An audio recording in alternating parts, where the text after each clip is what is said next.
Welcome everybody. I'm Karen Woodall. I'm from the Family Separation Clinic in London. I'd like to welcome you to our clinical seminar today with five leading psychologists, psychotherapists and specialists in working in this field. I'll introduce you to them by turn. I'm really happy to have them here. We'll start with Dr. Benjamin Bailey, who is a social worker and a psychotherapist. He's a faculty member in the Department of Criminology at the Western Galilee College in Acre in Israel. He's been teaching and researching in the fields of family violence, child maltreatment, masculinity and fatherhood. And for the last 2 years, he's been heavily involved in leading family court-ordered reunification interventions with parental alienation cases. Welcome, Benny. Dr. Claire Francica has a doctorate in existential counselling, psychology and psychotherapy and is from Malta. For the past 20 years, she's focused her training on the well-being of children and adolescents. She started her career as an educator, specialising in supporting students with dyslexia for 10 years, but then moved on to the psychological world. She initially trained as a play therapist and then moved on to doing her professional doctorate in London in counselling, psychology and psychotherapy. She is the founder of the Malta Jungian Sandplace Society, training of which she also achieved in London. And she's currently training as a psychoanalyst with a specialisation in children and adolescents at the Jung Institute in Zurich. Welcome, Claire. Thank you. Dr. Kelly Baker has counselled individuals and families in the Austin area since 1994. She was educated at Texas State University, where she earned a BA degree in psychology and a master's degree in counselling and guidance. After completion of her master's degree, she worked for 2 years in a residential centre for adolescent girls as an individual and family counsellor. Dr. Baker has been licensed as a professional counsellor in the state of Texas. She's taught undergraduate and graduate courses in psychology, human development and counselling at Austin Community College and Texas State University. She has specialised in providing mental health services to families during divorce and post-divorce since 2002 and has completed over 200 hours of specialised training for mental health professionals working with families of divorce and separation, and has worked with over 300 cases since beginning her private practice and provided testimony throughout Central Texas. Welcome, Kelly. Joan Long is a psychotherapist with 30 years experience in working with children and families affected by addiction, separation and trauma. She is also a consultant to businesses across the Republic of Ireland. Highly experienced in working with families in crisis, Joan is in private practice where she also specialises in working with children who reject a parent after separation. Welcome, Joan. Mia Roya-Dupic is a psychologist in the Child and Youth Protection Centre of Zagreb, healthcare institution which specialises in child and adolescent psychotrauma. She's also a PhD student in prevention science. She is currently finishing child and adolescent integrative psychotherapy training and had completed a 4-year training in integrative psychotherapy as well as shorter trainings in other psychotherapeutic modalities. She is an NLP practitioner and master, long-term Brave Phone volunteer, educator and supervisor. She is an executive editor of the book Science and Art of Nature, in which authors several chapters and also is a co-author of the book Child in the Centre of Conflict. She coordinated a national research about preschoolers' screen time and published several expert and scientific papers, as well as contributing to many national and international child protection conferences. Welcome, Mia. Thank you. I'm so pleased to have you all here today because I have worked with each and every one of you over the past few years, and I know that each of you has a high degree of specialism in the work that we're doing. We're here today to talk about alienation of children and the concept of relational trauma after divorce and separation. Most people would talk about alienation of children using the term parental alienation, and that's something that we're going to talk more about today. We're going to think about how useful labels are in the work that we do. One of the reasons for coming together today has been our recognition that there is a lack of practice-informed research in this field. My interest in doing this work has always been in the practical side of things. It's always been about how we actually change alienated children's lives. And it strikes me when I go to the literature that there is little in the way of practice-informed research that is actually useful in the consulting room. So in our treatment, we as clinicians are left to find the best roads forward and to put together the kinds of interventions that actually we know are necessary to help children who become alienated. So we're here today to consider a number of questions. I'm going to kick off by asking our first question, and I'm going to go to Kelly first and ask you, what brought you into this field of work, Kelly? When I was a graduate student, I actually provided some supervised visitation for families as a way of just earning money as a graduate student. And doing that, I was introduced to lawyers who practice family law. When I graduated, I was then asked by some of those lawyers to work on some cases, providing assessment work, but also therapy to either adults or children.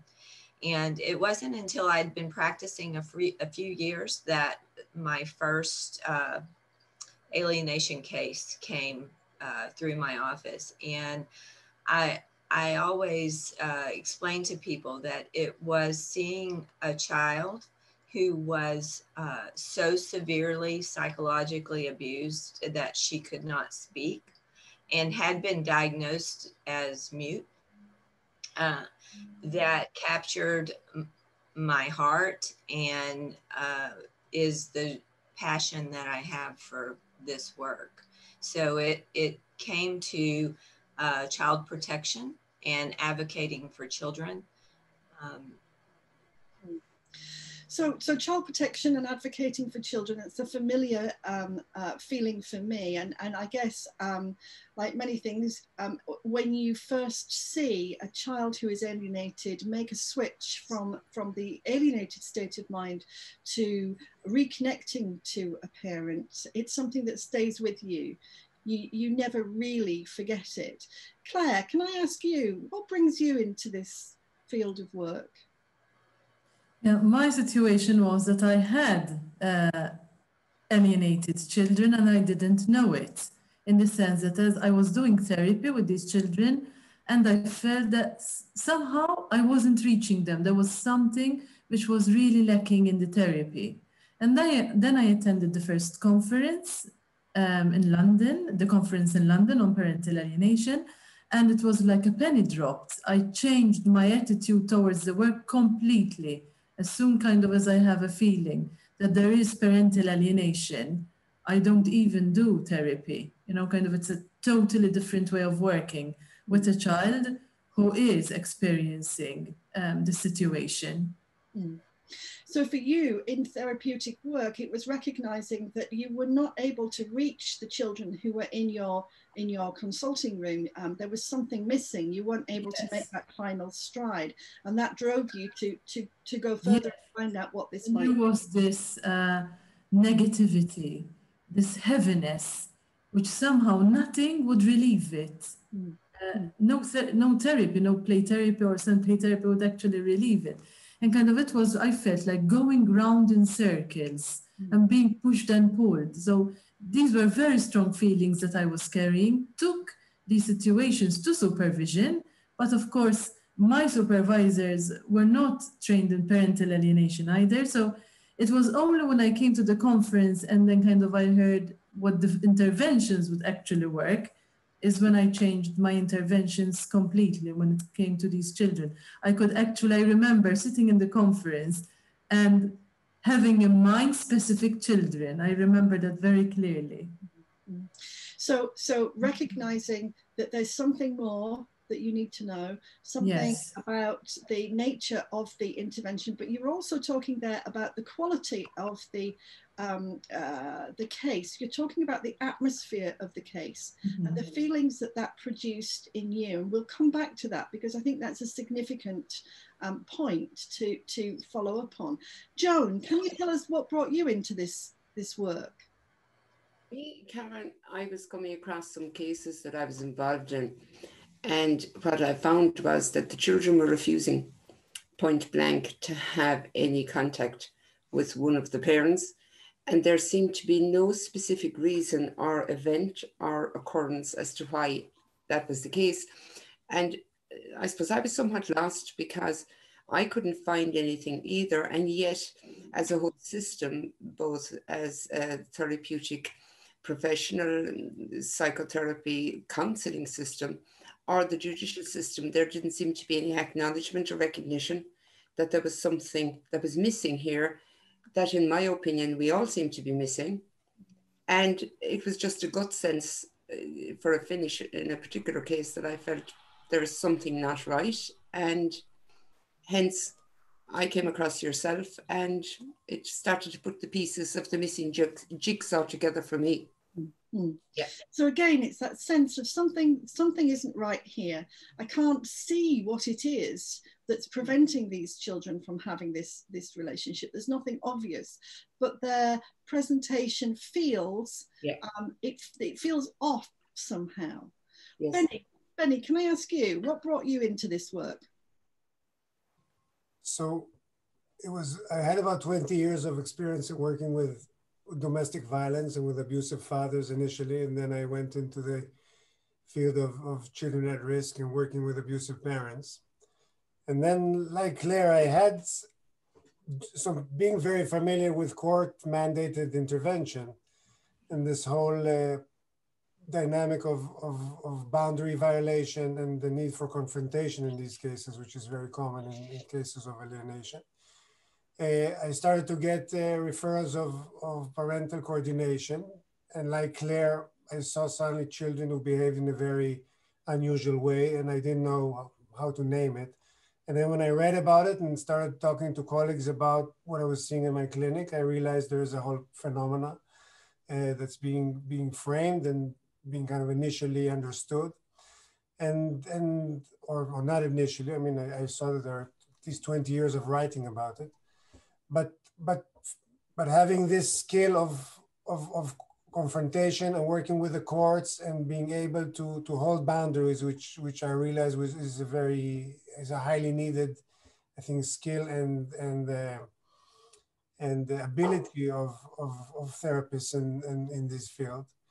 I also realized that very few people are willing to go into it, and I felt that I was somehow, because of my domestic violence background, I felt that I could deal with it, and it wasn't as peculiar or unusual or extremely difficult to hold the boundaries. So there was some kind of fit in my background to what is needed in these cases.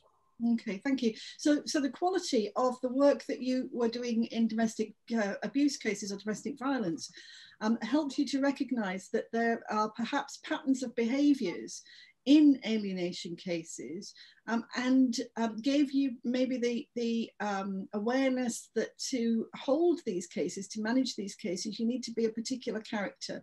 You have to have a particular strength in managing boundaries. And we'll come back to the domestic violence versus parental alienation debate, which is quite a hot topic around the world at the moment, later on. And I'll draw on some of your experiences, perhaps, Benny, and your expertise in that field.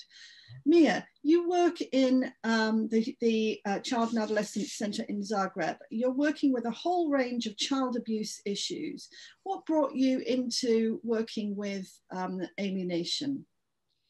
Well, when I first started working in Child and Youth Protection Center of Zagreb, my thought was that most difficult cases for me would be sexually abused children and severely physically abused children.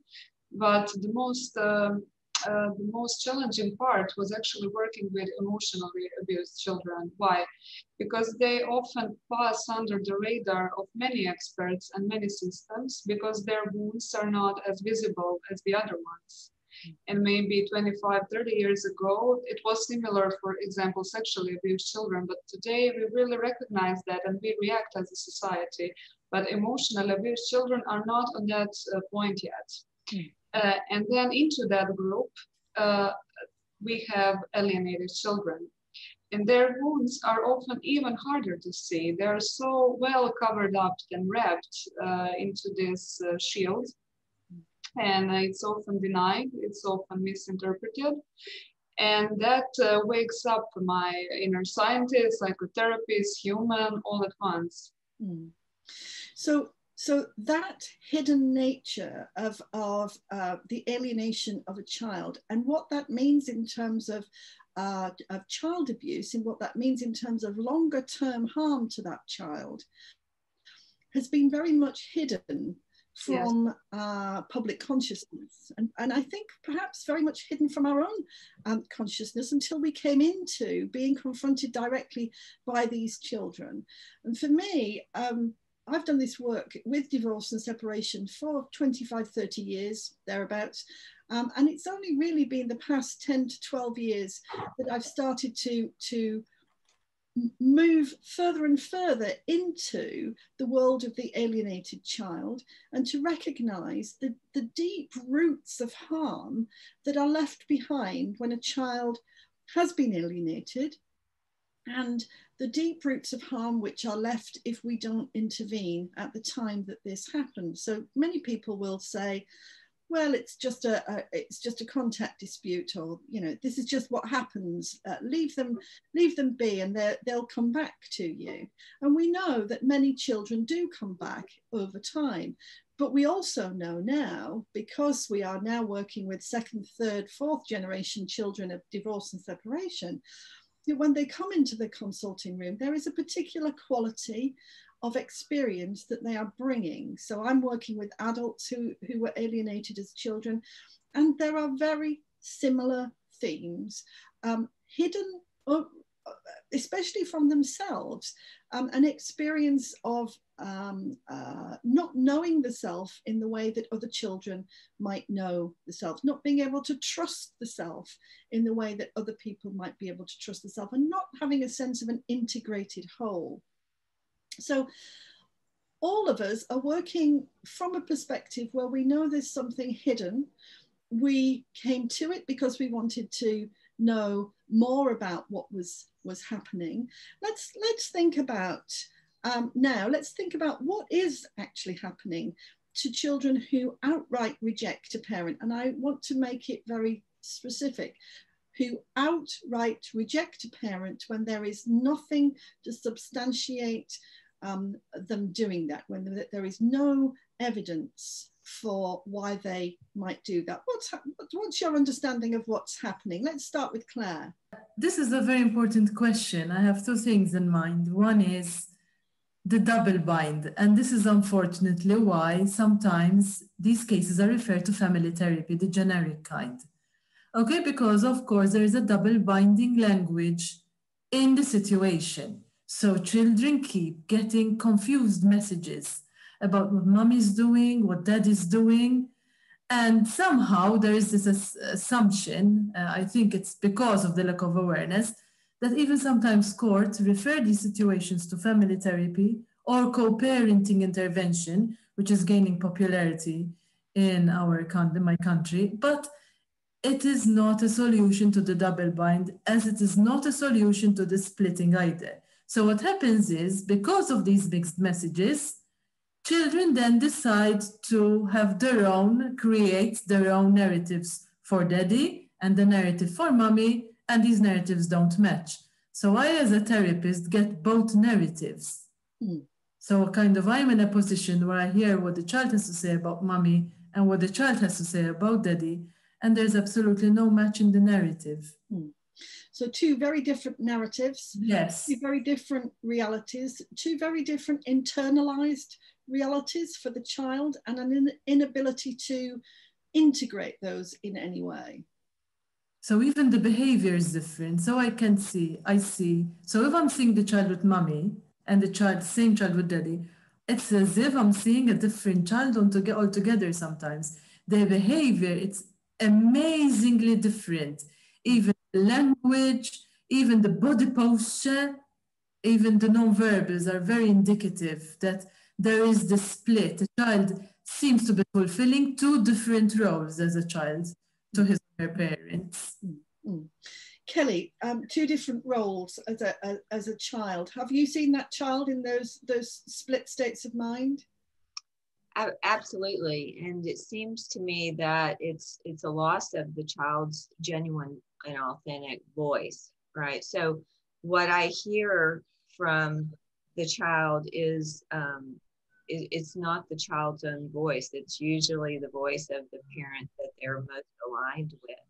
And so in that, they lose the richness of a personality, right? It seems when you talk about them being disconnected from themselves, there's a portion of their psyche and their psychology that they cannot access, because to do so creates too much conflict. So that disconnection from the self, from the authentic self, produces, I guess, what Winnicott would call the false persona, a false self, which is adapted in order to be able to survive the double bind. Mia, tell us about the children that you see at the clinic. Do you see that kind of split self and the movement back and forth from different almost seeming like different personalities? They're not different personalities, but they can appear to be that way. Yeah, of course they can appear to be that way, and that fake persona can often reminds me of the parent who is actually abusive, who is alienating the child. Not just in narrative, but in some really, really subtle manners, like the way they wave the hair or the way they say some things. They're like a little version of that parent often. So when we define alienation, for example, in Croatia, a lot of people define alienation as a child unreasonable rejection of one parent and idolizing the other parent. And I think that's okay to make the phenomena clear and simple to the public, but in real psychotherapeutic work, that kind of definition is not sufficient, and it's not layered enough to achieve deeper understanding and healing beyond reunification. So that child split state of mind that you are mentioning and sense of the parents most often reflects child's inner defensive splitting, which is a really primitive defense mechanism developed to harmonize intrapsychic life in abusive environment. And if we just establish the contact between the child and previously rejected parent, I think that's step one. That's not the final step in the therapy. So there are multiple layers of intrapsychic splitting, as we call it. So the internal world of the child is almost sort of cut into ribbons at times, as the child maladapts and finds ways of existing in a very fractured world, often fractured externally, but beginning to fracture internally. And then projecting that on the outside world. Yeah, so that projection onto the outside world, onto the parents, my experience then is that the parents themselves start to counter-fracture. And so when we arrive on the scene, what we're met with is a sort of almost a car crash of inter and intrapsychic schisms and splits, which we then have to find a way to bring together. Joan, what's your experience of working with children who have that kind of splitting? How are they presenting in your consulting room? What I would find is that they tend to present as perfect. The majority of kids I've met in this kind of situation, they present as very perfect little human beings, and they tend to excel quite a bit in whether it's school, exams, extracurricular sports, that they are kind of the perfect children very often. But of course, the pressure they're under is huge.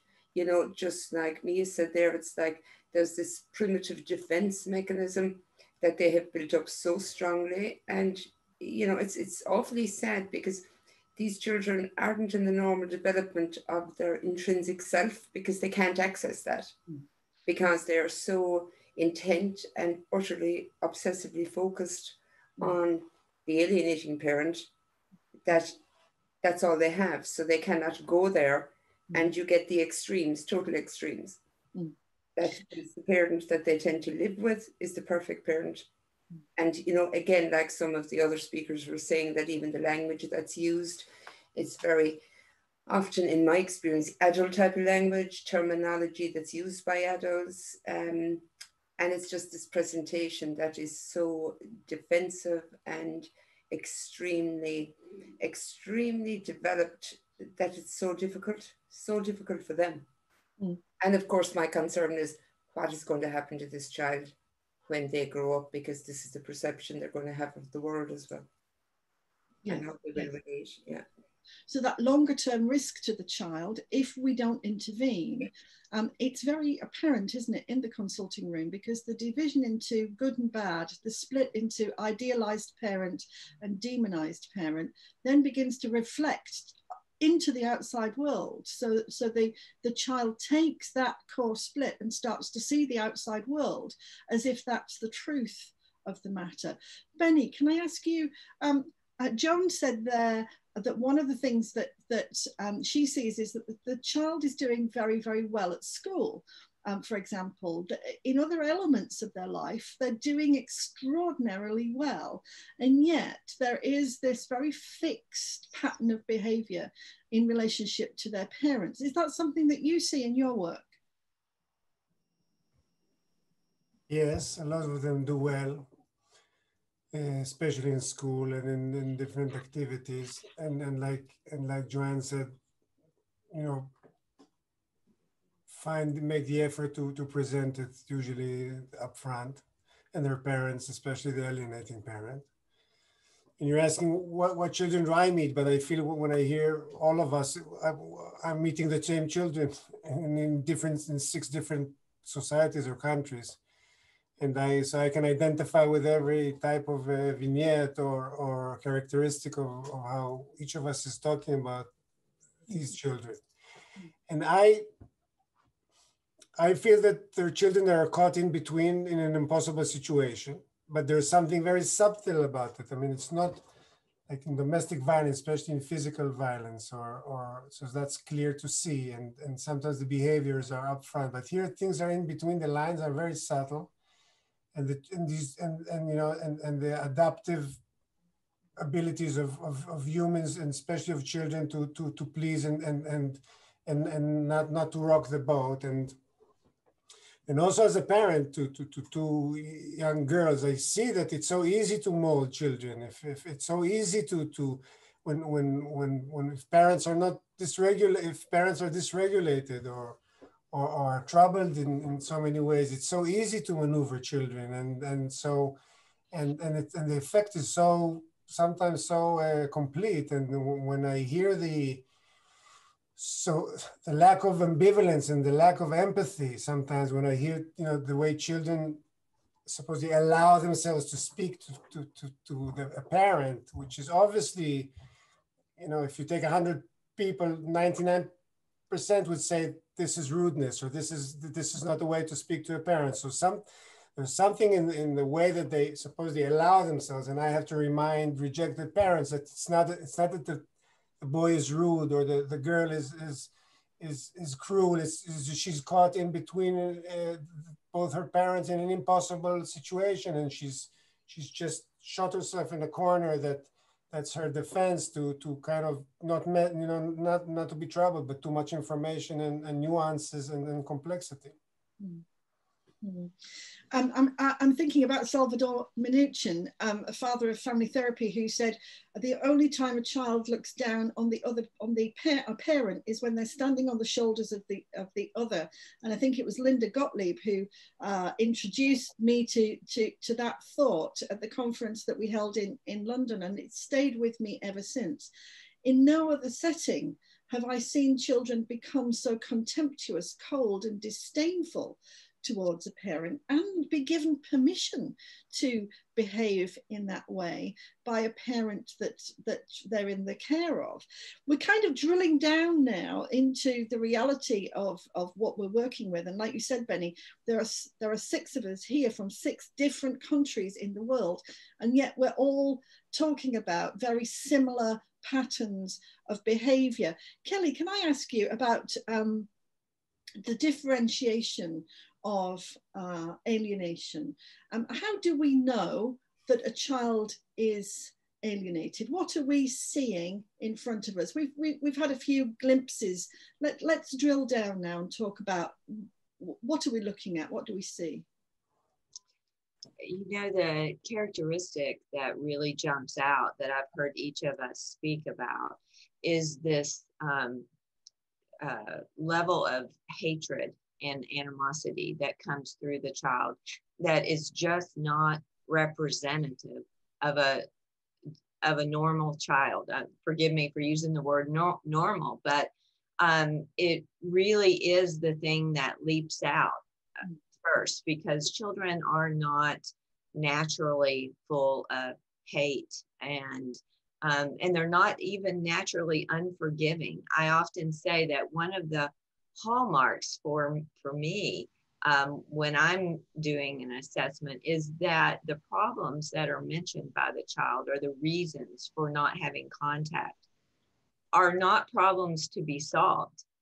And that's what, because they're not willing to solve those problems. They can't solve those problems because they're stuck right there, right? And so I think that what goes along with that, whenever there are any allegations of abuse, one of the first things you have to do is to look very closely at that and look at the records and the allegations and the investigations that have been done. But oftentimes, even when I have a parent that's had substance abuse issues, real substance abuse issues, in a case where the child has not been encouraged to remain angry at the parent, if the parent gets treatment and improves, there's a relief in the child. There's happiness and joy that they have their parent back to them, and the parent's not altered anymore, and they can have good quality time. Whereas if there's been a substance issue and another parent has used that to generate hatred and unforgiveness in the child, then you see that it doesn't matter how long the parent is sober, the child won't forgive them. And so those are characteristics that stand out to me when I first. So we have a rigidity of position and thinking in the child, and a lack of willingness to go into a place where forgiveness it can be given. On the other end of things, we also have children using really flimsy reasoning. I don't know if anybody else has had this, but I've had a number of kids with really flimsy reasoning. I'm not going to see my mother ever again because she makes me eat broccoli. And when we question, isn't that the role of mothers, to make you eat things that you don't like? Broccoli, it may not be a very nice vegetable, but that's your mum's role, to make you eat things that are good for you. They will escalate that and say, yeah, but I'm allergic to broccoli, and she knows I'm allergic to broccoli, and she made me eat broccoli, and she tried to kill me.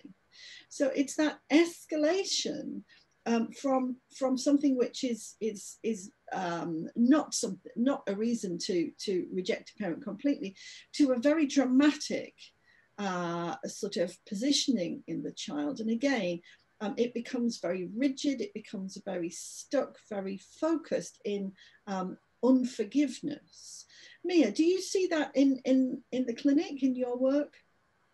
Yeah, I was just thinking about some case examples when you told us this.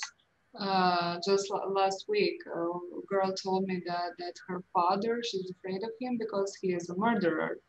And I asked her, oh, what do you mean by that? And then she said that she knows that he has been in the civic war, as well as a lot of people, of course, in Croatia at that period of time.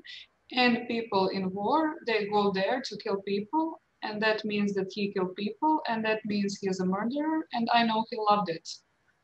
They never talked about that, but she made that presentation of her father in her head. So many experts in this field work mostly with alienation, and then they have a problem that maybe they think they would have a problem deciding if this was real abuse or this is alienation. I have a chance to work with abused and traumatized children overall, and once you see the difference, it's really hard to make a mistake in differentiation after that. Is this a good time to show you some drawings to illustrate what I'm talking about? Yes, yeah, that would be really helpful. Just let me check what you said there, Mia. What you said was when you work with abused children and alienated children, yes. so children whose parents have been abusive, and children who are rejecting a parent and saying that they're abusive, but there's no evidence for that. So yes, show us some of your work. Yeah, I'll do that. Do you see that? Yes. Yes, okay. So here in slide number 1, I put 4 drawings. So this one on the left, that's a drawing that was made on instructions Romeo family. So that one is from a family, the father was really abusive in that family. So child who is really afraid of the abusive parent usually puts him or her into the family drawing. And the drawing itself is traumatic, but most of the time includes both parents. An alienated child does not want to draw the rejected parent. So you see that on these drawings in the middle. I said, please draw me your family. And then she drew herself and her mom. And then I said, who else is there? And she drew her godmother. Who else is there? Godfather.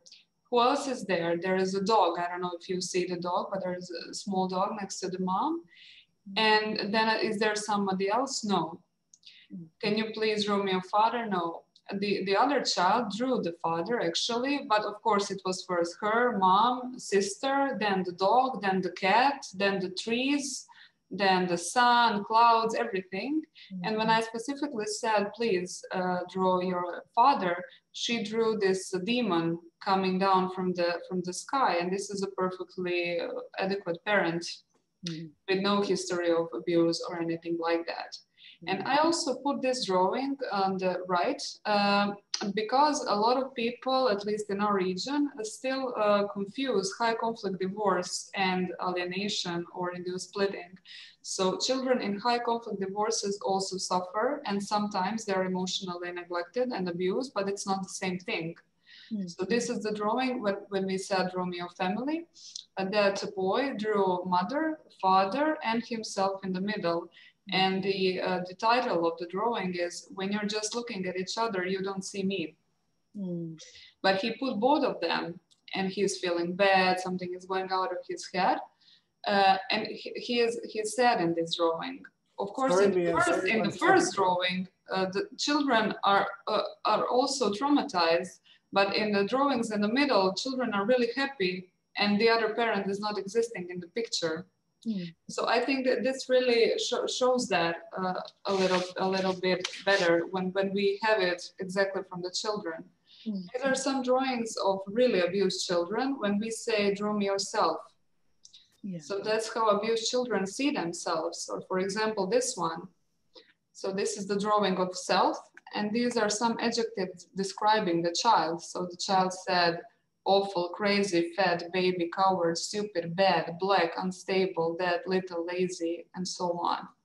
But when it comes to alienated children, they think they're great on the surface, and they will draw themselves something like that.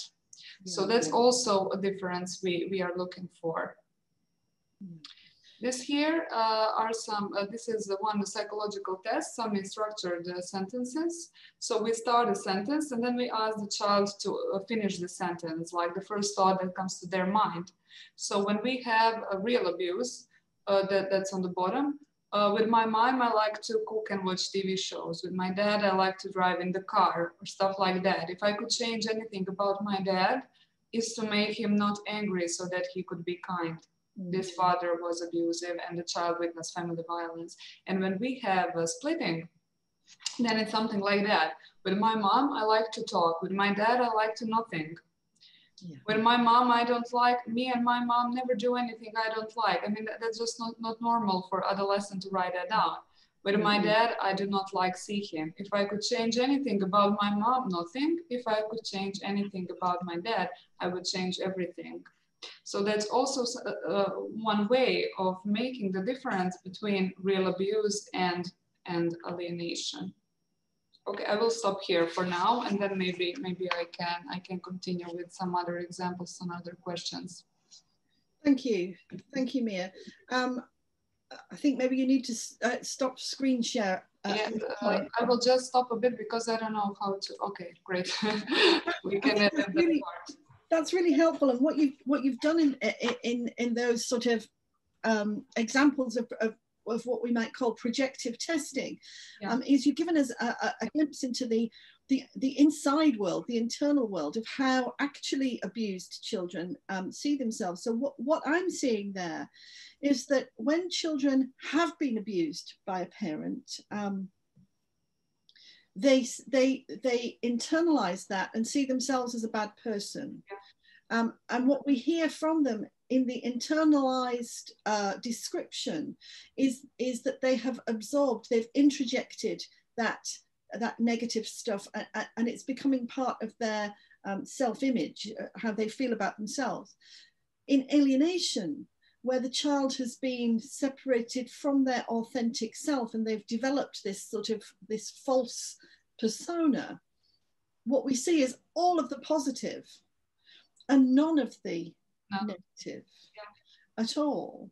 And I think that really dramatically depicts the difference for me. So Benny, is that kind of split presentation of the self something that you would see? So a child who maybe has been in a family where there has been domestic violence, and they've witnessed that they would turn that sort of experience in upon themselves, whereas the alienated child splits off part of the negative part and just becomes this sort of almost omnipotent, perfect self.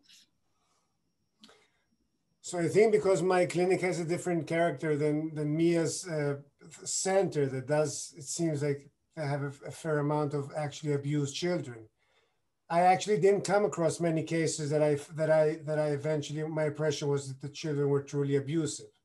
And like Kelly was mentioning, I often get different reports and protocols of welfare and police and prior court sessions. So usually if there is abuse,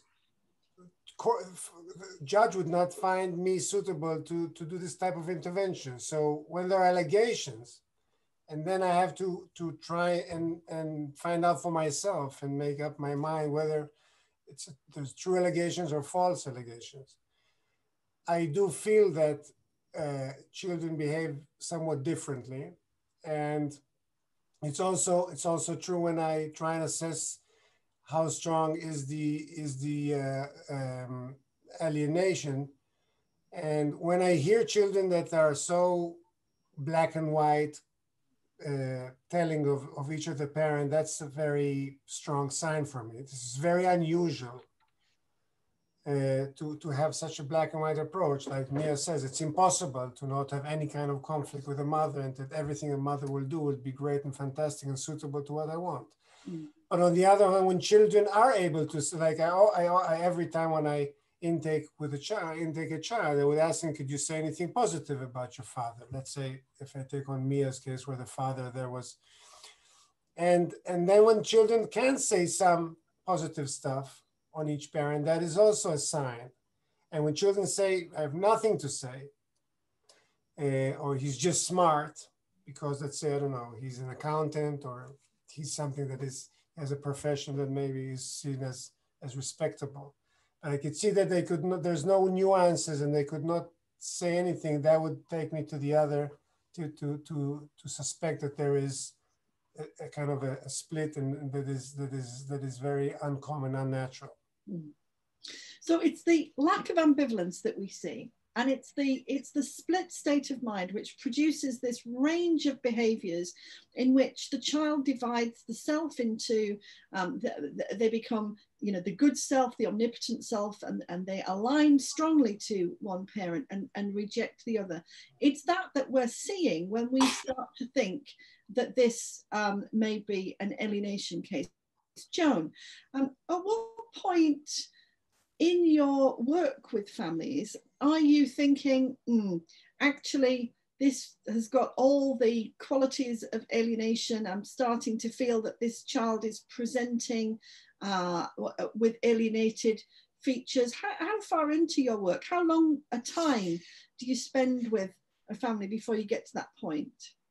Depends on the case, really, Karen. Sometimes it's very evident because, just like Mia was saying there, that with some of the sentences and the language that kids will use, and from other professionals' assessment reports that maybe have been brought to court previously, everything about the constant care that the parent they're living with is perfect, is excellent, and is quite the very opposite for the other parent. So sometimes it can be very evident, more or less from the get-go, and the language they will use, that it's all negative.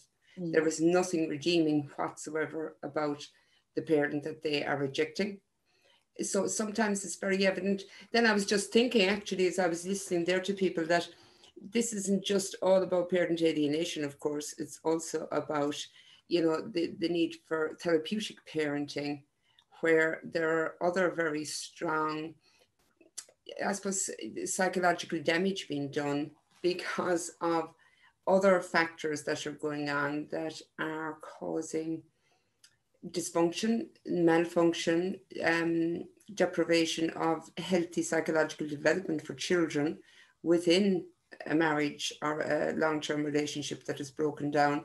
But the alienation factors for me are very evident and they're very distinct, because there is this totally black and white. One side is black, the other side is white. It's quite amazing, really. And again, even, you know, from my work with addictions, I look back on families I would have worked with.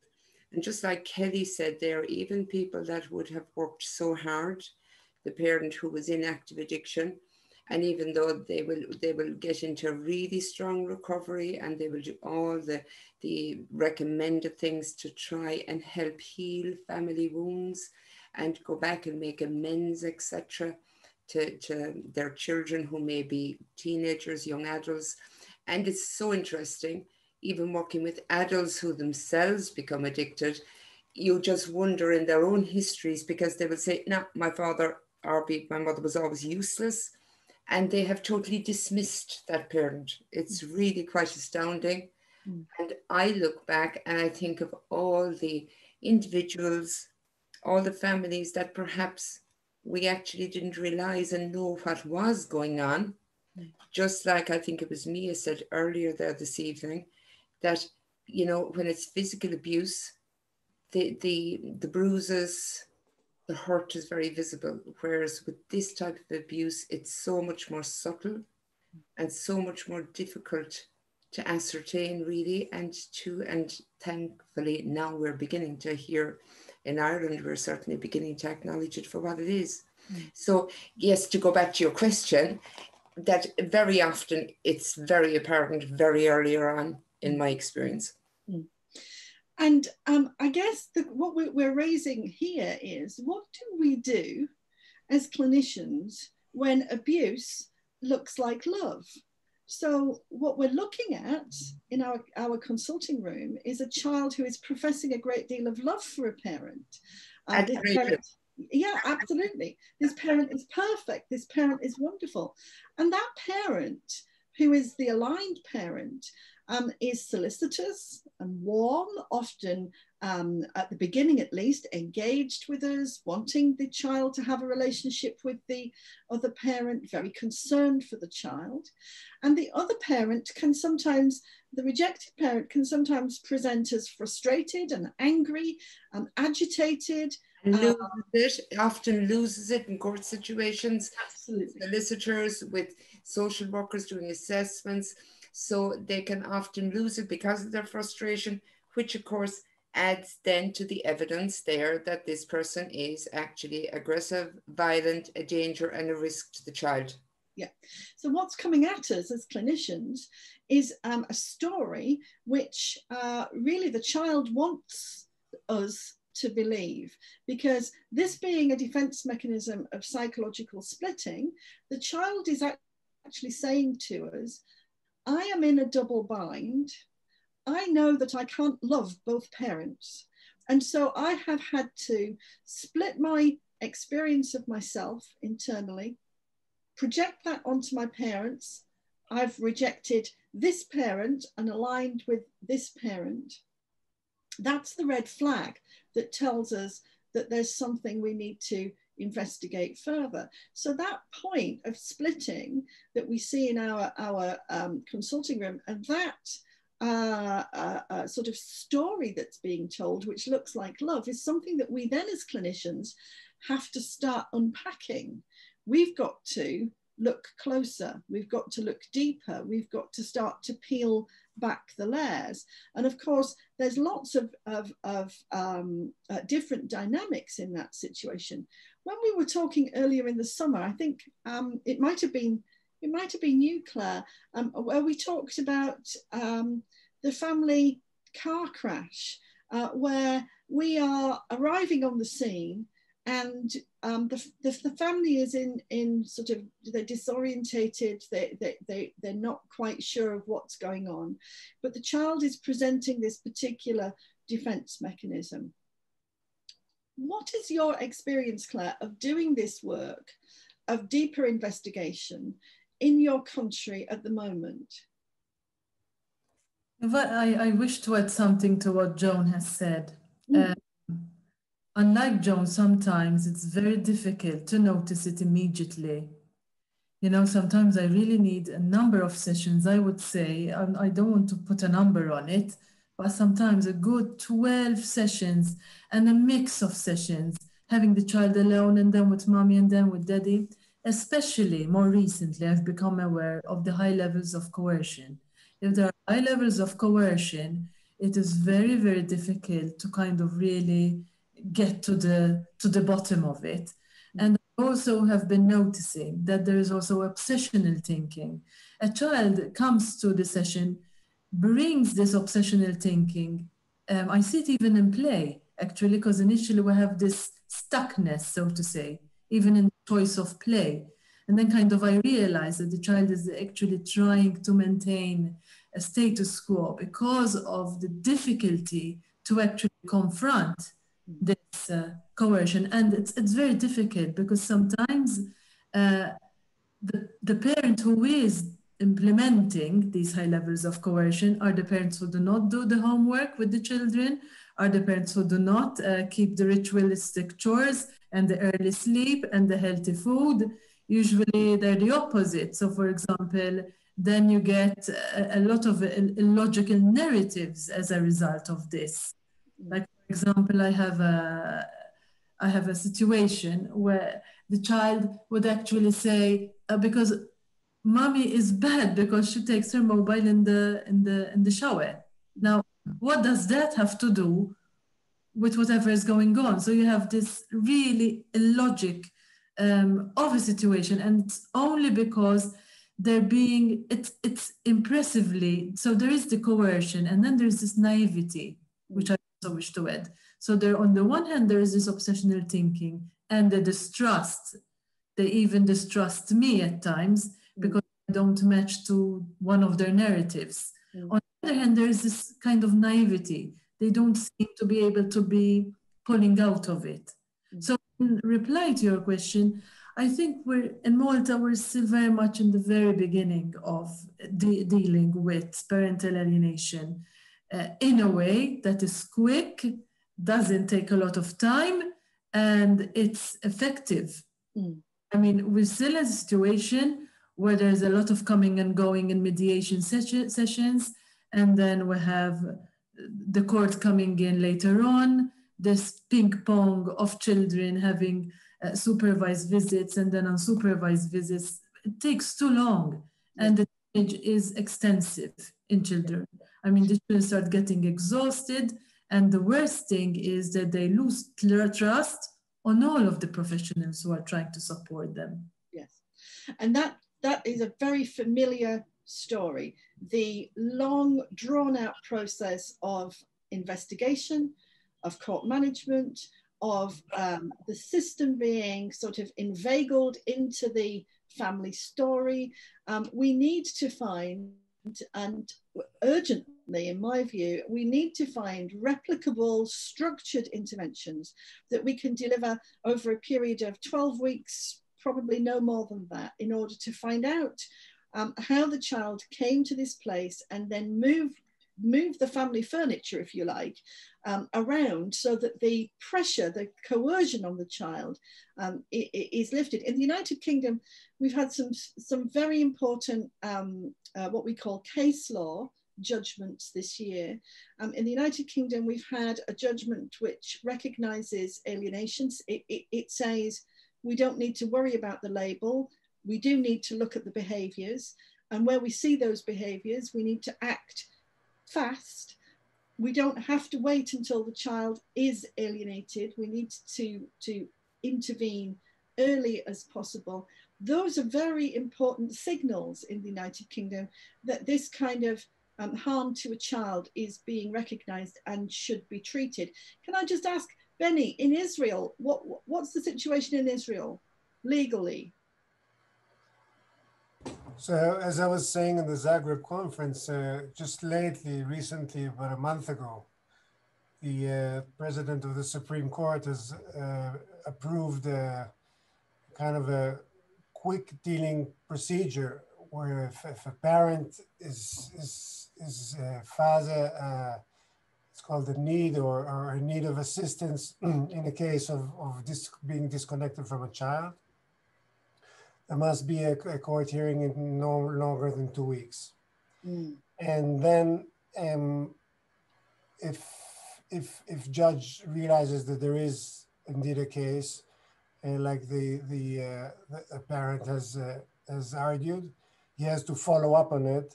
He has the ability to refer to an expert in the case. He has to keep up and do a follow-up and every 3 months maximum to see that things are being moved forward.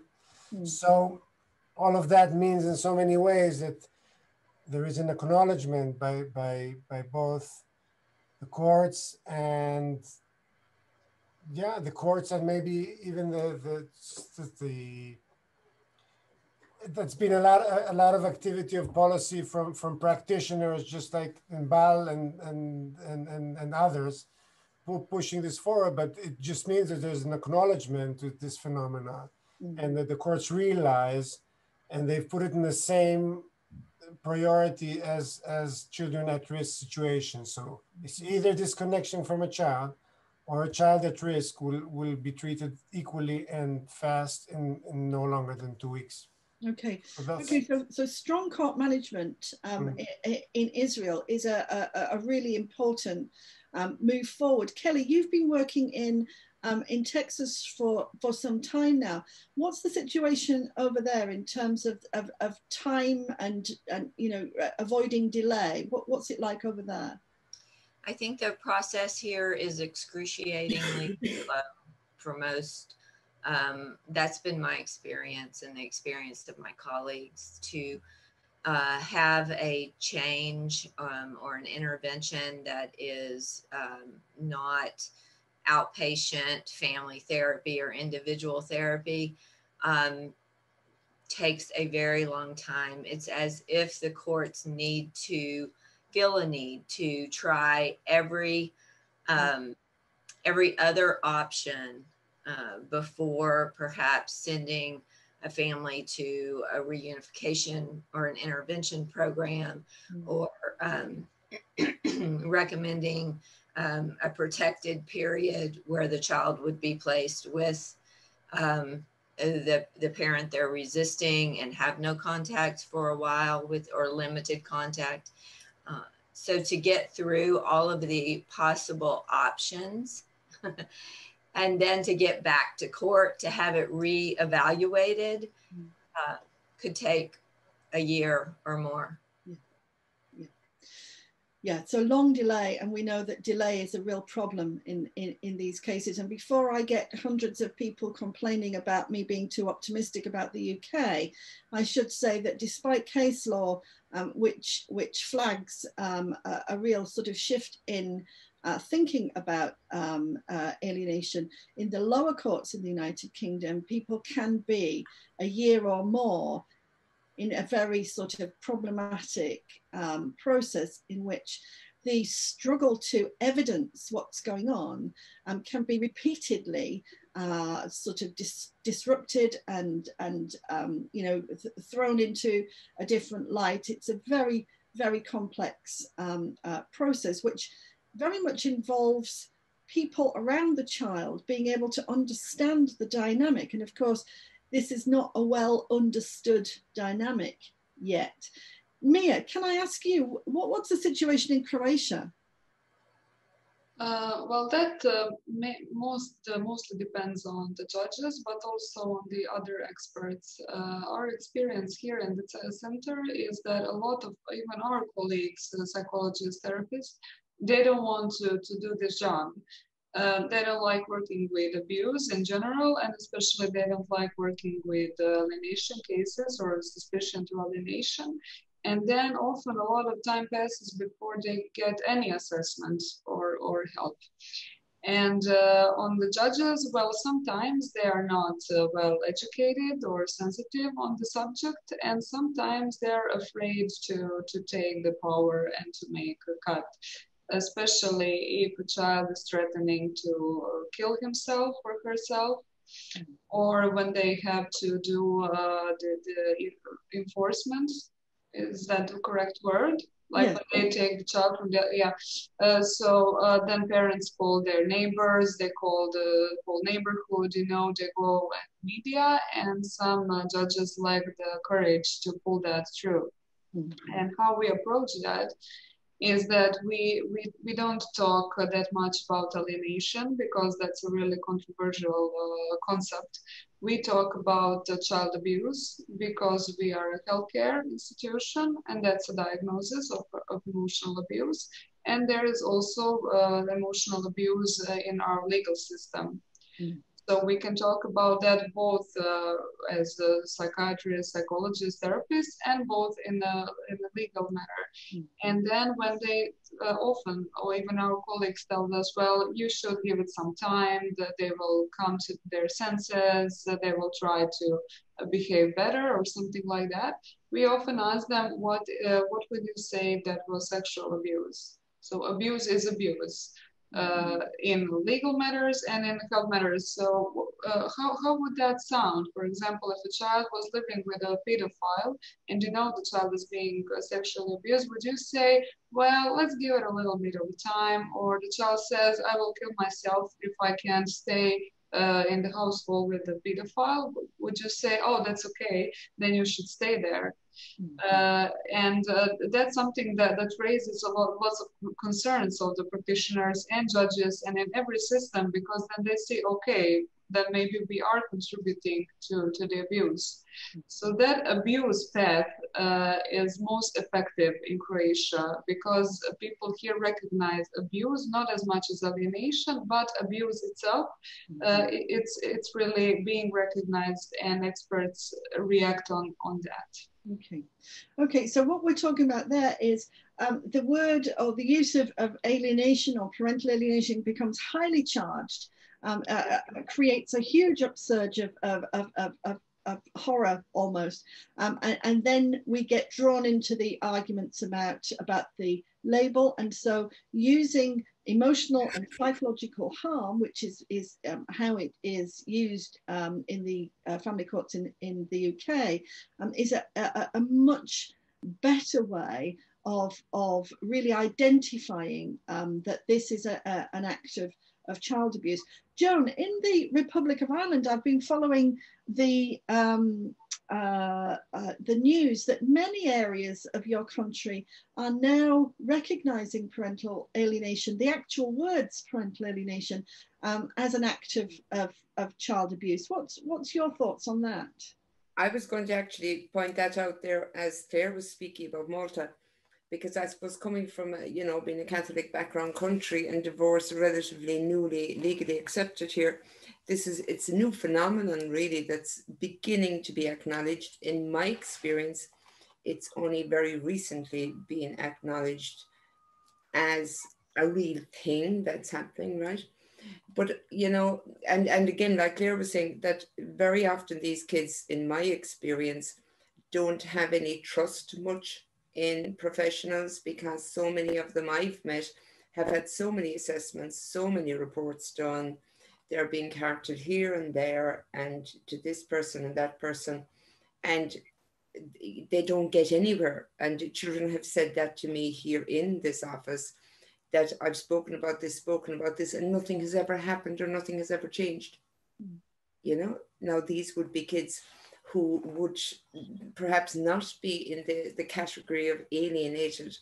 But going back to that whole point of this labeling of parent alienation, I personally and professionally don't feel so comfortable with it being used maybe quite as often and in correct context as sometimes it is, because I think then we can use an awful lot of energy and focus on the dispute of that and on the correction of it, whether it's present, whether it's not.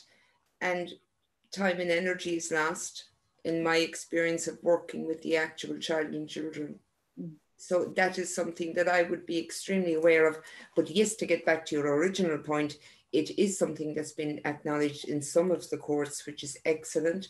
And it's quite amazing that all of us, I think, have allowed this at times to slip right under our noses without maybe realizing that there's something not quite adding up here. And that's what I love about this, because it provides me in some cases with something that's been missing. Yes. In my experience, the issue of a child becoming alienated from the self first before we see this projected onto the parents is something that's been part of many societies around the world ever since the divorce and separation rate began to increase back in the early 70s. And of course, in Malta and the Republic of Ireland, your divorce laws are only recently changing.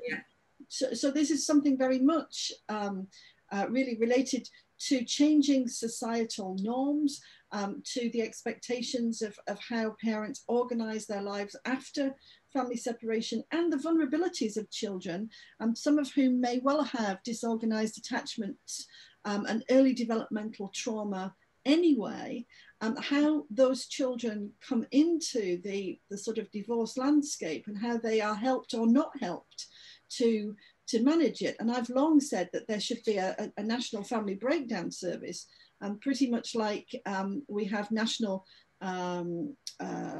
recovery support for people who are bereaved, bereaved families.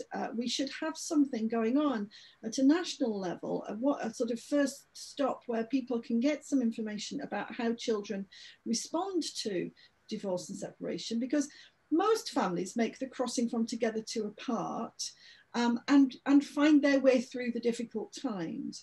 But this small cohort, this small group of families that get stuck in this very sort of difficult alienation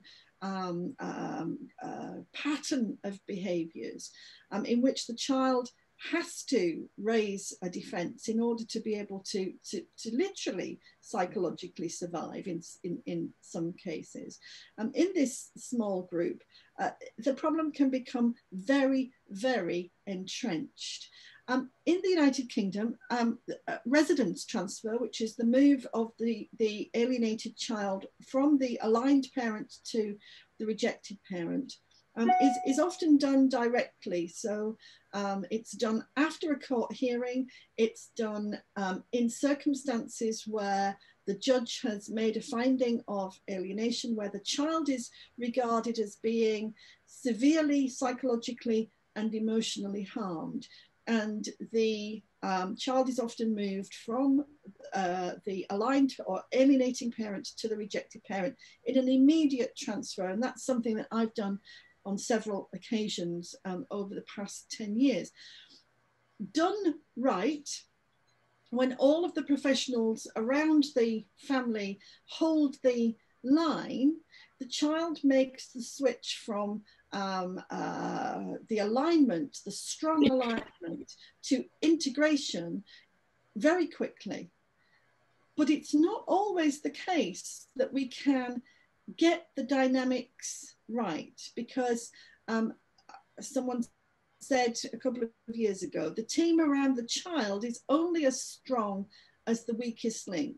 And when you see a child who professes to hate, professes to fear, is extraordinarily angry, it takes a great deal of courage to be able to hold the line around that child. And yet, Mia, as you said, if we were removing that child from a paedophile, for example, if we were removing that child from someone who was breaking that child's legs, there wouldn't be the same kind of outcry. Can I ask each of you to just give me your thoughts on residence transfer and the benefits to children of having that happen? Can I start with you, Kelly? Because I know you've worked on residence transfers in various formats over the years. So if I can't make some movement for the child in their relationship with the parent that they're resisting or rejecting, then residence transfer is the only option in my mind. Because to heal, the child has got to have time with the parent. And so if they can't have enough space to be able to reconnect with the parent safely while staying some of the time with the aligned parent, then to change custody temporarily or permanently is a must to healing and addressing the psychological abuse that's gone on. And, you know, I thought of this a little earlier when we were talking about how the alienated child presents.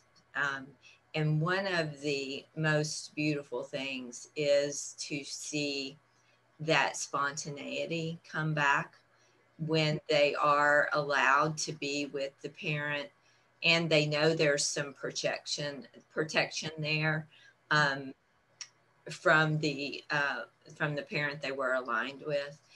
To watch the joy come back is one of the biggest gifts in this work. And I also find that they reconnect sometimes at a bit of a delay, like a developmental delay, almost like they pick up with the parent at the age they were when they stopped seeing the parent. Yeah. So that their play and their interaction, a 12-year-old may be jumping on her dad's back or wanting to play dolls with her mother or having her mother brush her hair for her. You know, these interactions that are so representative of more of an 8 or 9-year-old than they are an 11 or 12-year-old. And yes, and yet that's not a place to stop, which is a lot of what your work is now. And a lot, I think, what is facing us as professionals is how do we assess what kind of contact they can have with the parent that they were aligned with.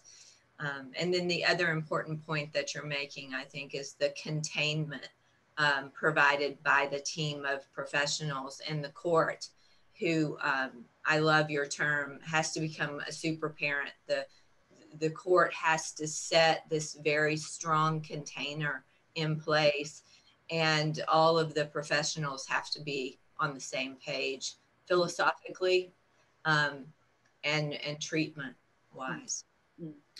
The judges, the super parent holding the family hierarchy in place allows the rebuilding of the internalized relationships, and I call it moving the furniture. It allows us to move the family furniture around the child so that the psychological coercion that Claire referred to lifts, and the child is then freed to allow the incoming care of both parents. I see alienated children blocking the incoming care of the parent that they are rejecting. And in that respect, blocked care is very much about attachment disruption.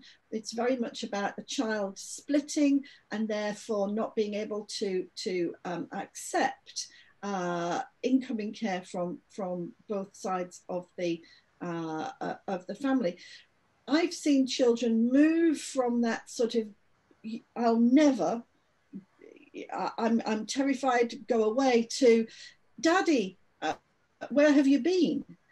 I've seen children move from horrified, I'm never seeing my mother again, I'm absolutely terrified of her, to Mum, can we just start again? I made a really big mistake.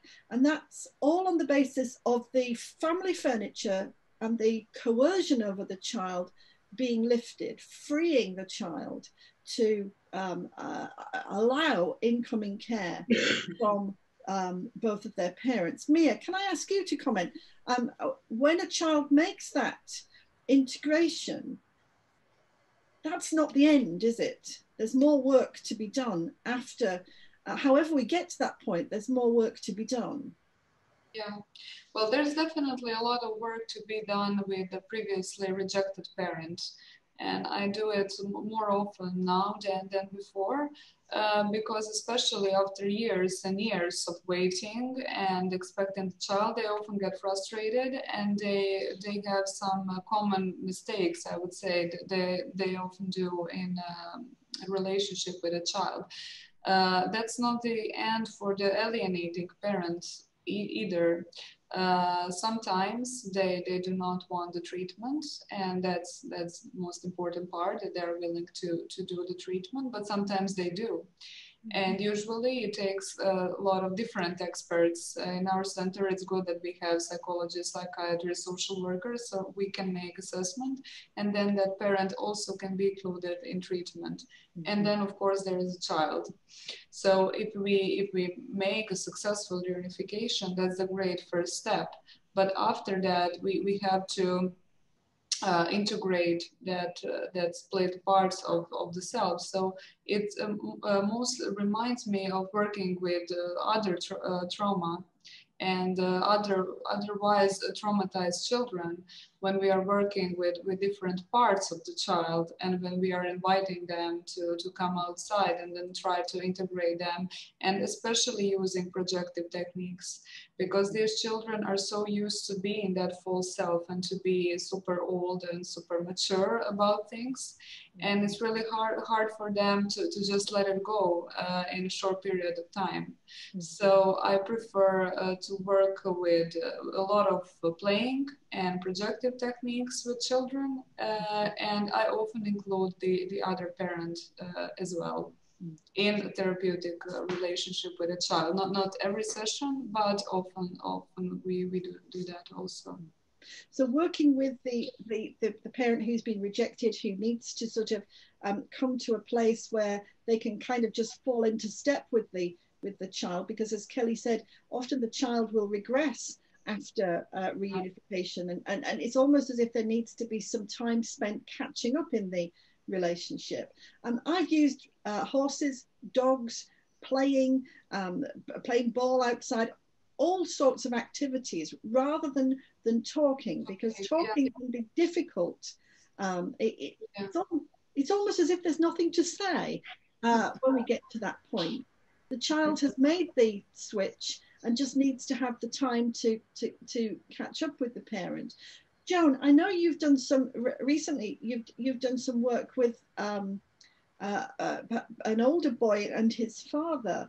and have come through to a place where it sounds as if the boy is more integrated and more able to sort of just recognize that his dad is his dad, and they can move on together. How difficult is it to get to that point?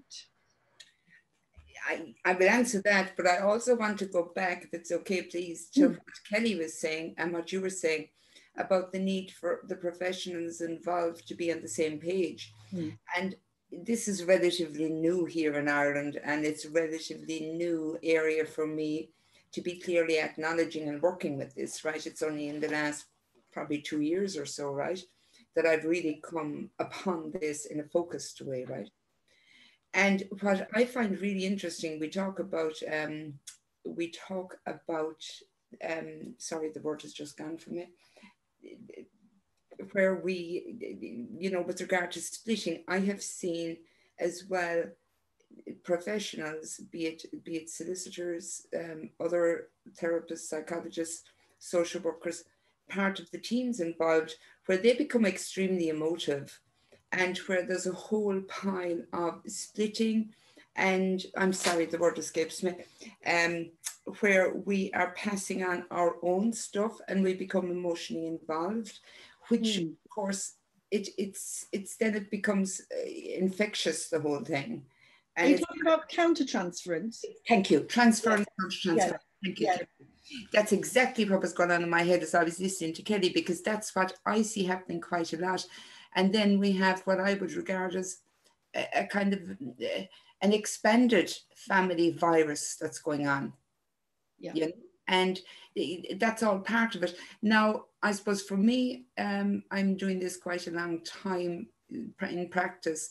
And I suppose that's where supervision comes in so much for me to talk, be it with you, be it with other professionals, supervisor here in Cork, about my work and my boundaries, because I think boundaries are the main thing for me, to be aware of my own professional boundaries.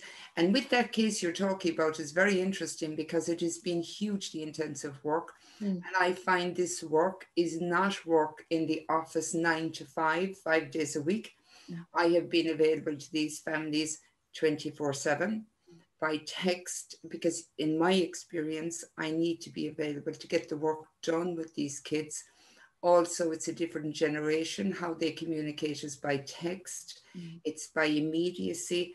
I think that's all a huge area as well that we probably will need to be looking at and talking about. And I suppose for me, in my boundaries, that I have been very aware that it's just a kind of a gut thing as well as experience, that you stand back and you allow the family, this boy with his dad, it's happening with another boy as well with his dad, that they're finding their own place. And I need to watch that I do not transfer in any way, because you get to know these people you work with, you know, at a very intimate level in lots of ways, because you're hearing so much about what's going on in family dynamics, relationship dynamics. So there comes a time when you do need to stand back and let them, because they are able to manage their own emotions as well. And we need to respect that, I believe, as practitioners. I think that's one of a really important point, and it's one of the points that I make again and again.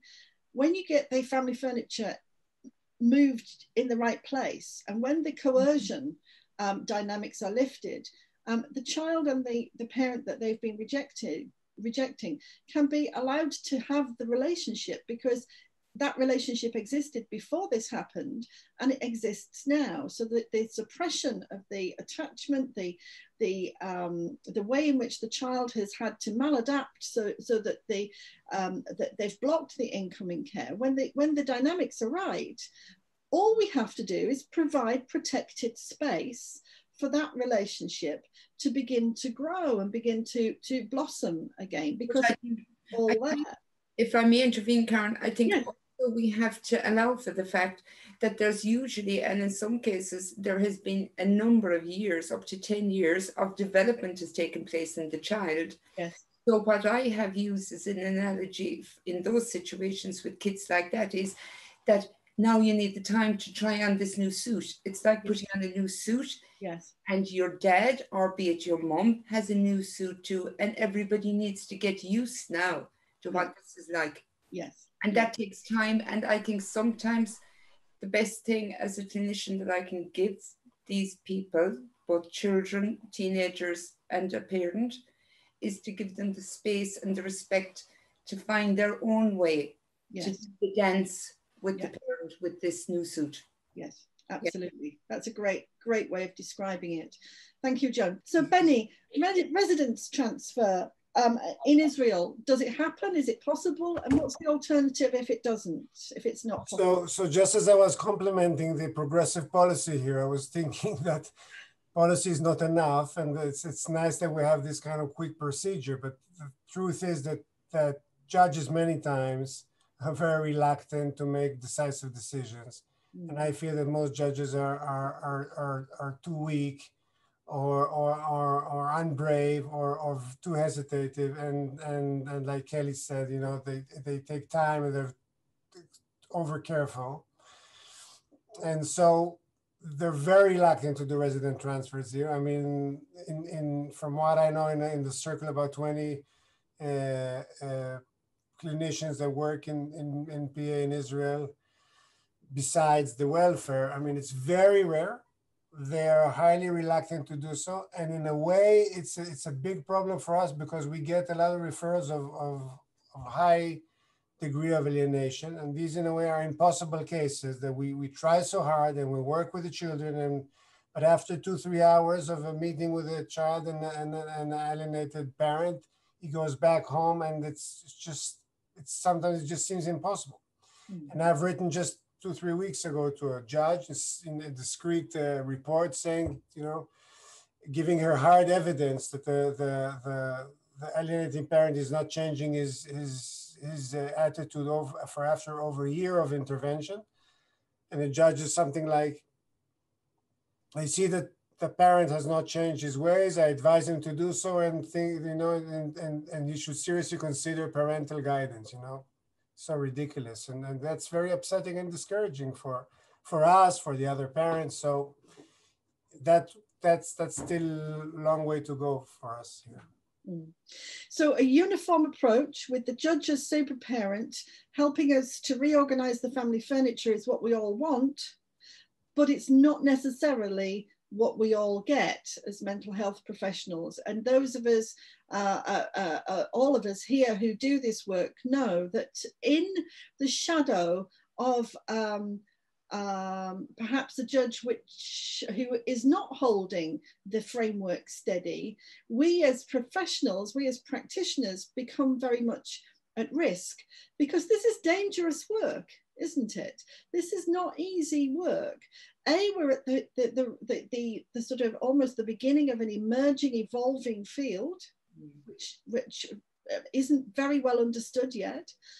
B, we're not very well protected in terms of the work that we're actually doing, in terms of our governing bodies understanding what we do, in terms of other professionals understanding what we do. And C, we're working with highly emotional, often people with difficult personality traits who are highly litigious, who will transfer the projections that they've been throwing onto a parent, they'll transfer them onto us.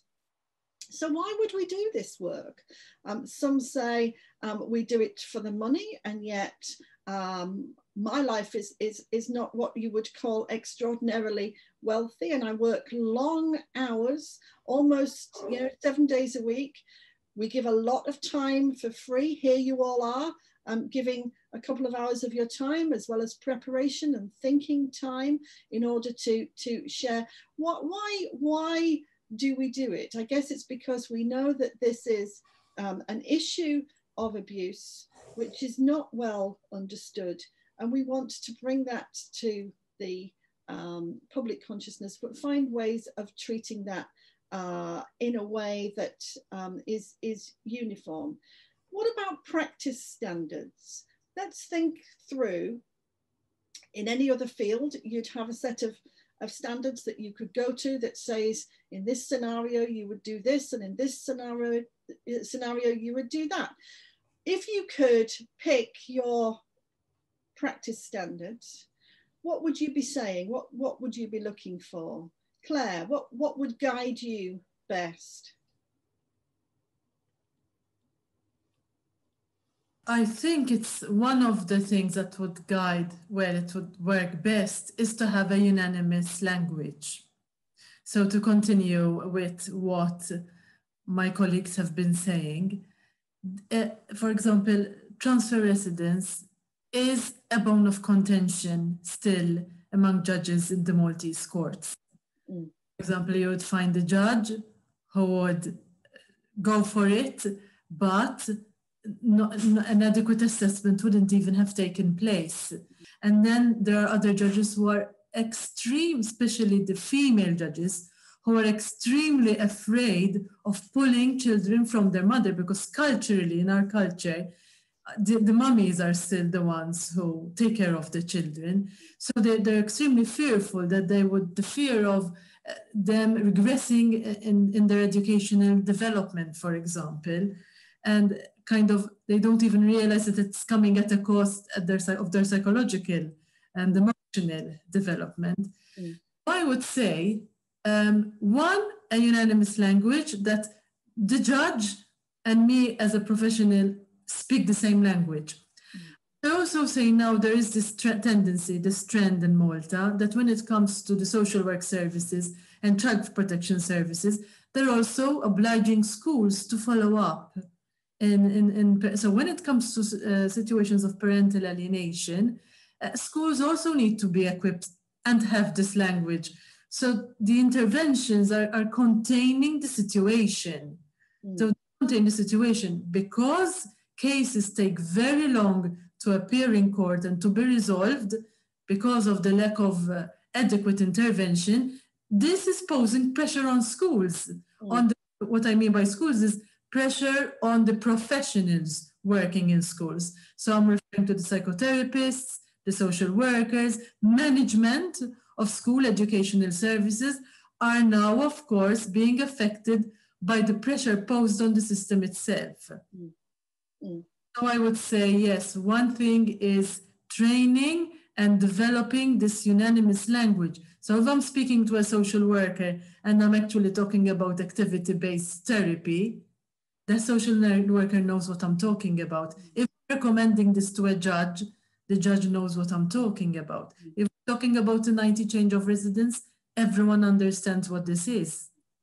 So creation of a framework of or a theoretical model that can be commonly used yes. Across disciplines. So within therapy, within schools, within social work. I guess people, in order to get to that place, we need to recognize that the issue of alienation of a child is in itself abusive, and so needs intervention. So there's some education work around there. What about this label parental alienation? I've started to talk about relational trauma in divorce and separation, because it's easier on the clients in the consulting room. It's easier on the child. If you say you're alienated to a child, it raises the defense so high that you immediately lose engagement. Parental alienation versus relational trauma. Where would you go, Joan? Definitely, it was as soon as I heard the term parent alienation, for me, myself personally, I find it as quite a judgmental type of label. It does get people on either one side or the other. You'll have one parent who'll jump on it and say, yeah, you know, there's a danger here that parents are going to think, yes, I've been alienated. They're going to have the other parent who is believed to be seen as the alienator. And again, I think this is a waste of our energy and our focus, rather than focusing on the damage in the center, a bit like Maya's picture of that child that, you know, is very, very striking.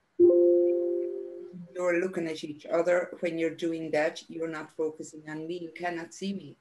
And this is what we need, in my opinion, to have more, I suppose, client appropriate engaging terminology that's going to have people engaged rather than us possibly alienating people also within the process. So more unifying way of conceptualizing what we're doing rather than mirroring the polarization of the family that we see. That's exactly what we're doing, in my opinion. We are doing more of, you know, this splitting. We're splitting one party and another party, and there's a whole loss of energy and time, very precious time that the child or children will never get back again. So moving away from the splitting and looking towards a more unifying way. Mia, what would you take? What would you say is the most important element of practice standards going forward? Well, on trace of that, what June just said, I think, of course, it's important to have the clear terminology and theories, but while we are doing all of that, and there are a lot of disputes, and there will be probably in years to come, there are a lot of children, and there are generations of children who are in fact waiting for us scientists and practitioners to make the right language. So we have to develop that on one path, but on the other path, we have to work with what we have. And what we have today is that we know that's child abuse, that's relational trauma or trauma at any level, and we know that's a child protection issue. So there is a lot of splitting in professionals in this area. For example, some of them will say, well, people misuse alienation, and then they will say all the mothers are great and all the fathers are abusers, and the other will say, well, no, all the mothers are bad and all the fathers are good. And we have some people, some experts or some people who have their children and problems in their family. They are all united in those little groups, and they are arguing about that, and they are publishing papers on those topics. But what we are forgetting sometimes that child in the middle and what's going on in that child's life. So if we think of that as a child abuse problem and that we have to help the child resolve the trauma, then it's not that important. Is it 4-factor or 5-factor? Is it ASINS, 17 strategies? Is it relational trauma, attachment rupture? So it's important to work on that. But on the other hand, in our everyday work, I think we have a lot already to work with that individual child. And sometimes it's not that simple. I said earlier, you can see it very simple, but when you see it, the real abused child and the alienated child. But sometimes it's not, because sometimes we have, there are no white parent and black parent. So one parent is doing something bad. For example, we had a mom who would come to pick up her children and she would be drunk. And then the father would not give, of course, children to the mother. But what he did is he told their children, look at her, and then he would take his phone and he would record that, and he would say, she wants to kill you by driving drunk. So that's also abusive. And if we just take parental alienation theory, we will say, well, that's not alienation because she's really a bad mother.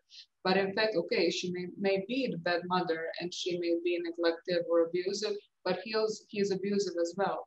So when we assess the child, then we have to find the sources of the trauma. And maybe there are multiple sources of the trauma. And if we are just so into that, into alienation theory, on any side of that spectrum, then we are in very much danger to lose that from our side. I agree.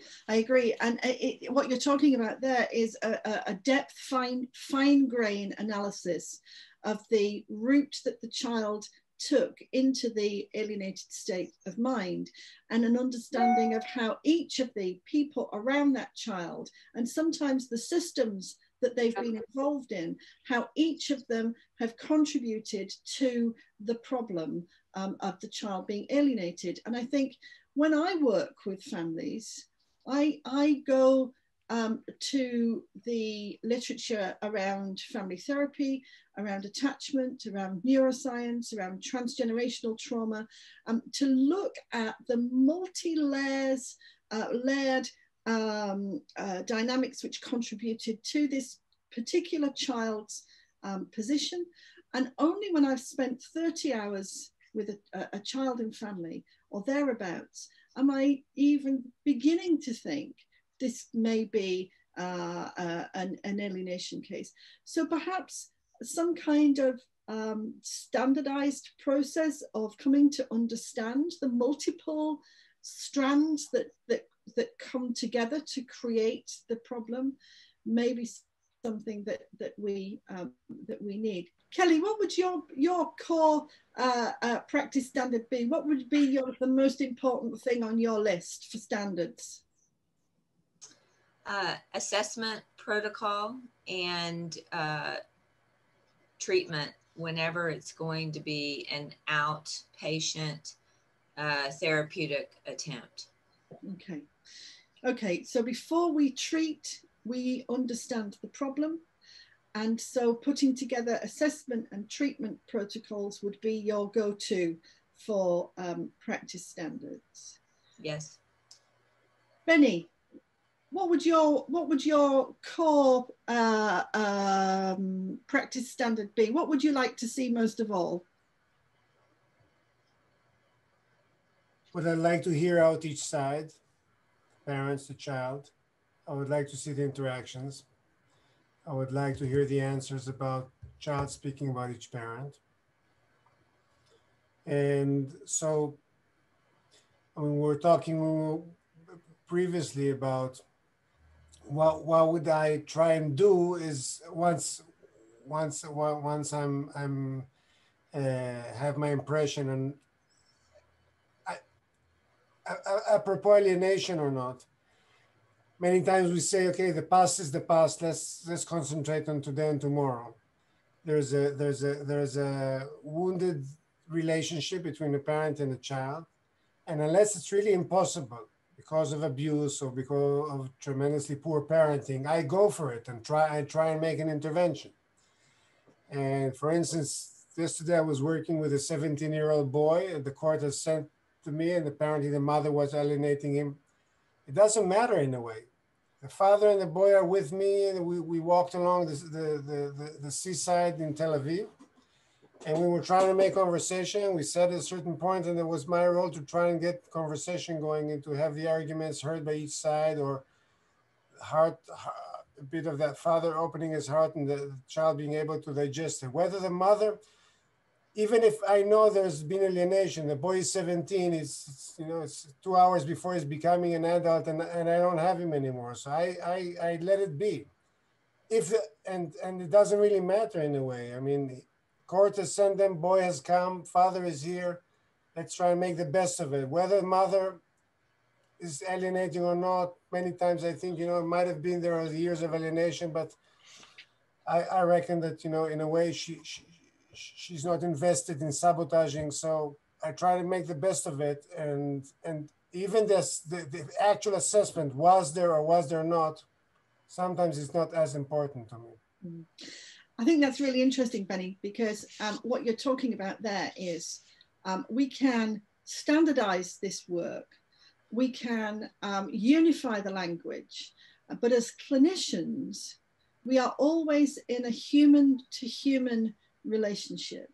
And I know that unless I'm absolutely embedded in the family, with the family, as the person that I am, not the clinician, not the expert, but me, unless I'm in that relationship, it's difficult to bring about change. We have to give all of ourselves in service to these families because they are fragmented, they are traumatized, and without us being wholly committed as human beings, we can't help them heal. So I think that's a really important point. In standardizing this field, we cannot let go of the human to human intervention of being who we actually are. We're coming to a close now. I just want to give each of you a couple of minutes just to maybe a minute or so just to finish off with the question really, in 10 years time, hopefully I'll still be here, but in 10 years time, when you look back, what do you hope we will have achieved over this coming decade? Let's start with Kelly.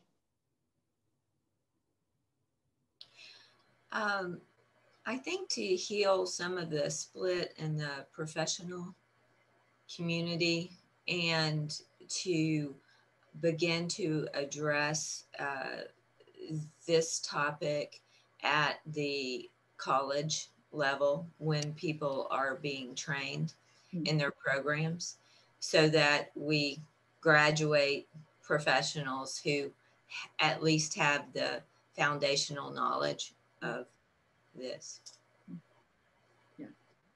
Yeah, exactly. I think that's an absolute must going forward.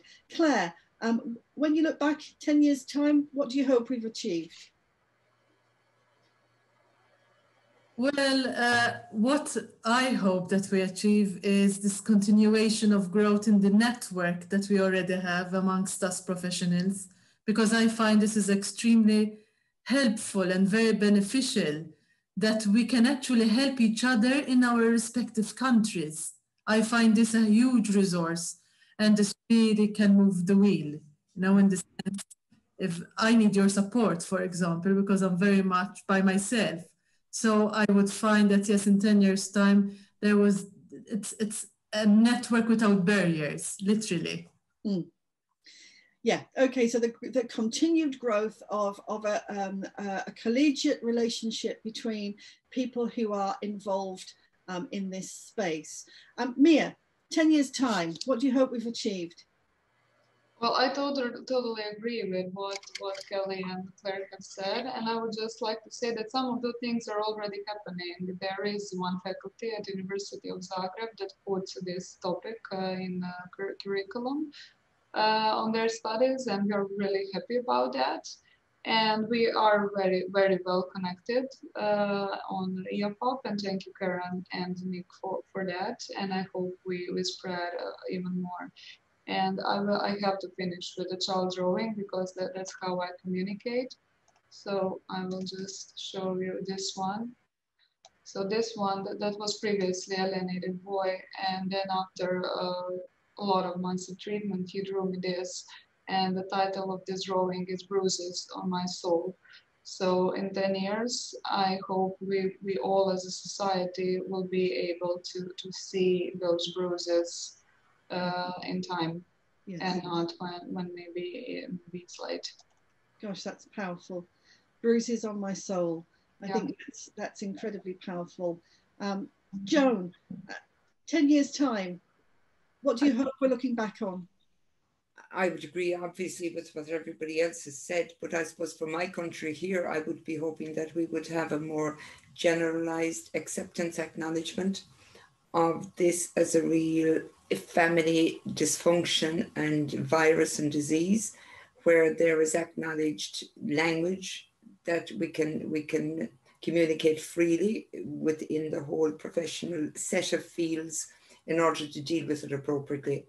And that, like some of the other speakers were saying, and they're very lucky out with me and her country that it's actually on the curriculum now. We're a long way from that. We've only begun here in Ireland, and I would be hoping that 10 years' time, we'll be in a totally different place where it's acknowledged, and that there are just protocol that's there in place to help families and to help kids, and that it will be acknowledged, accepted, and widely practiced. Yeah. Thank you, Joan. Benny, 10 years' time, what are we looking back on from your perspective? Well, I'm thinking 3 points: judges, clinicians, and research. And I think judges is maybe the easiest of the three, to just educate judges and have judges be more decisive and brave. Because I really don't think that the risks are so high when even in transfer residence, it's a systematic intervention. Even if you change residence, both parents are still around, but holding the boundaries with people that are violate boundaries so often in their personalities, I think, is a must. Because with a weak judge, I find myself too often to just discourage, and it's really, and let alone the family and the boy and the parent. Second is I would hope that there'll be less controversy amongst clinicians in the therapeutic understanding and acknowledging that there is such a phenomena, and the fighting amongst us with the DSM and all of that stuff is also discouraging. So I truly hope that, I think there's enough evidence to work together and have just, I hope for more research grants and for more solid research in 10 years time, God willing, also good research that will also help us know how to better understand, how to better intervene, and to moderate the controversies that are discouraging and prevent us from helping children and families. So some really key concepts there. 10 years ago, if I could have looked forward to this day, I could never have dreamed that I would have the opportunity to spend 2 hours with such articulate, eloquent, graceful clinicians who work in the most, at times, frightening, challenging field of child abuse. It's the early part of an evolving field. I know that you all work long hours and take big risks to help the children who are coming into your consulting rooms. So I want to say that I have absolutely no doubt that our aspirations for the coming 10 years will manifest themselves, and say thank you to each of you for such rich contribution from your experience of doing this work. Benny, thank you. Kelly, thank you for being here. Claire, thank you for being here from Malta. Mia, thank you for being here from Croatia, and Joan from the Republic of Ireland. I'll say goodbye. Thank you.